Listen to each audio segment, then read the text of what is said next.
Hi ಎಲ್ಲರಿಗೂ ನಮಸ್ಕಾರ. ನೀವು ನೋಡ್ತಾ ಇದ್ದೀರಾ ಎಕ್ಸ್ಪ್ಲೋರ್ ಗೇಮಿಂಗ್ 2.0. ಆಡುಮುಟ್ಟದ ಸೊಪ್ಪಿಲ್ಲ, ನಾವು ಆಡದೇ ಇರೋ ಗೇಮ್ಸ್ ಇಲ್ಲ. ಪ್ಲೇ ಸ್ಟೋರ್ ಅಲ್ಲಿ ಸಿಗೋ ಪ್ರತಿಯೊಂದು ಗೇಮ್ ನ ಎಕ್ಸ್ಪ್ಲೋರ್ ಮಾಡಕ್ಕೆ ನಾ ರೆಡಿ ಇದ್ದೀನಿ. ಆ ಗೇಮ್ ಪ್ಲೇ ನ ನೋಡಿ ಎಂಜಾಯ್ ಮಾಡಕ್ಕೆ ನೀವು ರೆಡಿ ಇದ್ದೀರಾ? ಲಾಗ್ ಅಂತ ಹೇಳ್ಕೊಂಡು ಪ್ರಪಂಚನ ಎಕ್ಸ್ಪ್ಲೋರ್ ಮಾಡೋರು ಇದ್ದಾರೆ, ಮೋಟೋ ಲಾಗ್ ಅಂತ ಹೇಳ್ಕೊಂಡು ಕಾರು ಬೈಕ್ ನ ಎಕ್ಸ್ಪ್ಲೋರ್ ಮಾಡೋರು ಇದ್ದಾರೆ, ಫ್ರಂಟ್ ಅಲ್ಲಿ ಹೈ ರೆಸಲ್ಯೂಷನ್ ಕ್ಯಾಮ್ರಾ ಇಟ್ಕೊಂಡು ಟೆಕ್ನಾಲಜಿ ಬಗ್ಗೆ ಎಕ್ಸ್ಪ್ಲೋರ್ ಮಾಡೋರು ಇದ್ದಾರೆ, ಚಾಲೆಂಜ್ ಗೋಸ್ಟ್ ಹಂಟಿಂಗ್ ಅಂತ ಥ್ರಿಲ್ ಕೊಡೋರು ಇದ್ದಾರೆ, ಅಷ್ಟೇ ಯಾಕೆ ಗಂಟ್ಲೆ ಗೇಮ್ ಮಾಡ್ಕೊಂಡು ಲೈವ್ ಸ್ಟ್ರೀಮಿಂಗ್ ಮಾಡೋರು ಇದ್ದಾರೆ. ಇಂಥ ಟ್ಯಾಲೆಂಟೆಡ್ ಯೂಟ್ಯೂಬರ್ಸ್ ಗಳ ನಡುವೆ ನನ್ನದೊಂದು ಚಿಕ್ಕ 2.0 ಚಾನಲ್ ಕಂಡ್ರಿ. ಹಾಯ್, ನಾನು Ravi animate from explore gaming 2.0. ಇದು ಕನ್ನಡದ ಗೇಮಿಂಗ್ ಕಮ್ಯುನಿಟಿಯ ಹೊಸ ಅಧ್ಯಾಯ. ಹಾಗಾದ್ರೆ ತಡ ಯಾಕೆ, ಈ ಚಾನಲ್ ಎಕ್ಸ್ಪೆನ್ಸಿವ್ ಇಂಟ್ರೋ ನೋಡಿ ಗೇಮ್ ಪ್ಲೇ ನ ಶುರು ಮಾಡೋಣ ಬನ್ನಿ. Even when you feel low, you can still go. Even when you feel slow, you can still go. Even when there's no hope, you can still go. I never answered. ಜಾಸ್ತಿ ಕಡಲೆಕಾಳು ತಿಂದ್ರೆ ಬರುತ್ತೆ ಊಸು. ಈ episode ಹೆಸರು solar smash.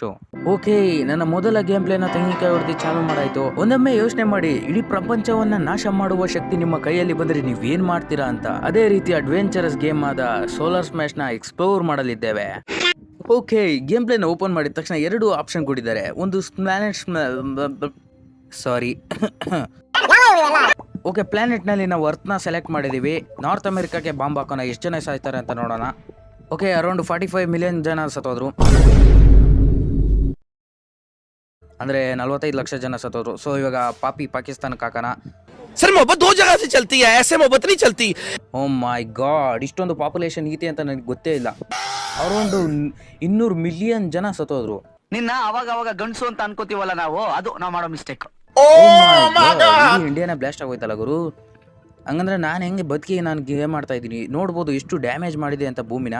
ಇವತ್ತು ಅಲ್ಲಿ blast ಮಾಡ್ತೀನಿ. Oh my god, what a big. So big bang ಥರ ಬ್ಲಾಸ್ಟ್ ಆಗೋಗ್ಬಿಡ್ತು. ನೋಡ್ಬೋದು ಎಷ್ಟು ಡ್ಯಾಮೇಜ್ ಆಗಿದೆ ಅಂತ. ಓಕೆ, ಮತ್ತೊಂದು ಮಿಸೈಲ್ನ ಟ್ರೈ ಮಾಡೋಣ. ಸೊ ಇದು ನೋಡೋಕ್ಕೆ ಒಳ್ಳೆ ಲೇಸರ್ ಮಿಸೈಲ್ ಥರ ಇದೆ. ಸೊ ನ್ಯೂಕ್ಲಿಯರ್ ರಿಯಾಕ್ಟ್ ಆಗ್ತಾ ಇದೆ. ನೋಡ್ಬೋದು ಬ್ಲೂ ಕಲರ್ ನ್ಯೂಕ್ಲಿಯರ್ ರಿಯಾಕ್ಟ್ ಆಗಿ ಗ್ರೀನಿಶ್ ಯಾವ ಬೋಳಿ ಎಷ್ಟು ಡ್ಯಾಮೇಜ್ ಆಗಿದೆ ನೋಡ್ಬೋದು. ಇವಾಗ ಕರೆಂಟ್ಲಿ 2 ಬಿಲಿಯನ್ 1.9 ಮಿಲಿಯನ್ ಜನ ಇದ್ದಾರೆ ಅಷ್ಟೇ. 8 ಬಿಲಿಯನ್ ಇದ್ರು, ಬರೀ ಇಷ್ಟೇಷ್ಟು ಬಾಂಬ್ ಹಾಕಿದಕ್ಕೆ ಇಷ್ಟೊಂದು ಜನ ಸತ್ತೋಗ್ಬಿಟ್ರ. ಬರೀ 97% ಇದೆ ಭೂಮಿ ಅಷ್ಟೇ ಈಗ. ಸೊ ಭೂಮಿ ಸಿಕ್ಕಾಪಟ್ಟ ಇದೆ ನೋಡ್ಬೋದು. ಒಂದು ಬಾಂಬಿಗೆ ಎಷ್ಟು ಮಿಲಿಯನ್ ಜನ, ಎಷ್ಟು ಲಕ್ಷಾಂತರ ಜನ ಸತ್ತೋಗ್ತಿದ್ದಾರೆ ಅಂತ. ಇವಾಗ ಚಂದ್ರನ ಹಾಕ ನೋಡೋಣ. ಸೊ ಒಂದು ಚಂದ್ರ ನೋಡಿದ್ರೆ 2 ಚಂದ್ರ ಬಂತಲ್ಲ ಗುರು. ಸೀದಾ ಒಳಗಡೆಗೆ ಹೋಗ್ತಾ ಇದೆ, ನುಂಗ್ಕೊಂಬಿಡ್ತಾ ಇದೆ ಅದು. ಭೂಮಿ ನುಂಗ್ಕೊಂಬಿಡ್ತೈತೆ ಅದು ಒಳಗಡೆ ಅರ್ಥ ಕೋಲ್ ಇದೆಯಲ್ಲ. ಸೊ ಒಳಗಡೆ ಸಿಕ್ಕಾಪಟ್ಟೆ ಟೆಂಪ್ರೇಚರ್ ಇರುತ್ತೆ, ನುಂಗ್ಕೊಂಬಿಡ್ತದೆ ಪೂರ್ತಿ ಒಳಗಡೆಗೆ. ಸೊ ಓ ಮೈ ಗಾಡ್, ಇದು ನೋಡ್ರಿ, ಇದು ಅರ್ಧ ಭಾಗನೇ ತಿಂತಾ ಐತೆ. ಇದು ಕಂಬಳಿ ಹುಳ, ಇದು ರೇಷ್ಮೆ ಹುಳ ತಿನ್ನುತ್ತಲ್ಲ ಅರ್ಧ ಏನದು ಏನಂತಾರೆ ಅದನ್ನ, ಎಲೆನ ತಿನ್ನುತ್ತಲ್ಲ ಅದು. ಅಮ್ಮನ ಪಿಂಡ ಯಾವ ಬೋಳಿ ಮಗನಿಗೆ ಅರ್ಥವಾಗುತ್ತದು. ಏನೇ ಆದರೂ ಆ ಕಡೆ ಸುತ್ತ ತಿರುಗ್ತಾರ, ಚಂದ್ರ ಮಾತ್ರ ಆರಾಮಾಗಿ ತಿರುಗ್ತೈತೆ. ಅದಕ್ಕೂ ಇದಕ್ಕೂ ಏನು ಸಂಬಂಧ ಇಲ್ಲ ಅಂತ.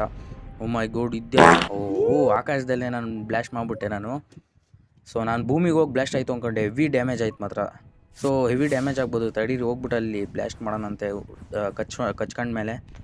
ಸೊ ಈಗ ಬ್ಲಾಸ್ಟ್ ಮಾಡೋಣ, ಏನಾಗುತ್ತೆ ನೋಡೋಣ. ಇವಾಗ 1-2-4-5 ಮಿಸೈಲ್ ಹಾಕ್ಸಿ.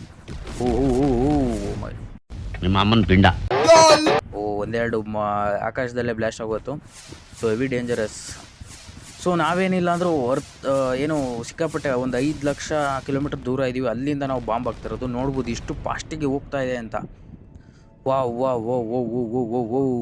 ಸೂರ್ಯನಿಂದ ಕಿರಣಗಳು ಉಗುಳುತ್ತಾವಲ್ಲ, ಆ ರೀತಿ ಉಗುಳುತ್ತಾ ಇದೆ. ಅದ್ರ ಮೇಲೆ ಒಂದೇ ಒಂದು ಮಿಸೈಲ್ ಹಾಕಿದ ತಕ್ಷಣನೇ. ಸೊ ಇಷ್ಟೊಂದು ಮಿಸೈಲ್ನ ನಾವು ಟ್ರೈ ಮಾಡಿದ್ವಿ ಈಗ. ಸೊ ಓಕೆ, ಮೋಡಗಳನ್ನ ಈಗ ಹಾಕಿ ನೋಡೋಣ.